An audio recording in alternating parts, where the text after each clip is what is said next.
shumë problematika e cilat do duan më shumë kohë dhe më shumë detaje, por gjatë dëgjesave që keni pasur me kryebashkiakët, çfarë janë artikuluar më shumë, pra cilat janë ato nevojat më konkrete që keni marrë gjatë bashkëbisedimeve? Po, në mënyrë sistematike një pjesë e madhe e bashkive kërkojnë që bashkitë kenë më shumë kompetencë, që është çështje e drejtë. Dhe unë hyj njerëz që besoj që po, është vërtet bashkitë duhet të kenë më shumë kompetenca. Por bashkë më shumë kompetenca, bashkitë duhet të kenë dhe më shumë kompetent, i them dhe atyre. Duhet të kenë njerëz të aftë për t'i zbatuar këto kompetenca.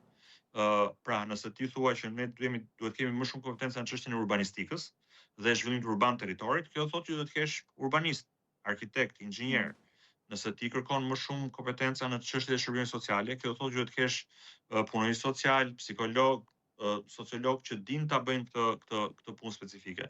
Nëse ti kërkon më shumë kompetenca në çështjen e pyjeve, atëherë kjo thotë të kesh inxhinier pyjesh, menaxher të këtyre funksioneve.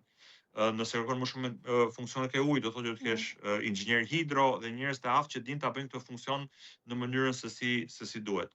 Ndaj dhe identifikimi i këtij korelacioni është prapë pjesë e sfidës që kemi. Bashkitë kërkojnë më shumë autonomi vendore dhe kjo është një gjë, autonomi financiare, që thotë të kenë më shumë të drejtë për të vendosur mbi mënyrën se si e shpenzojnë buxhetin.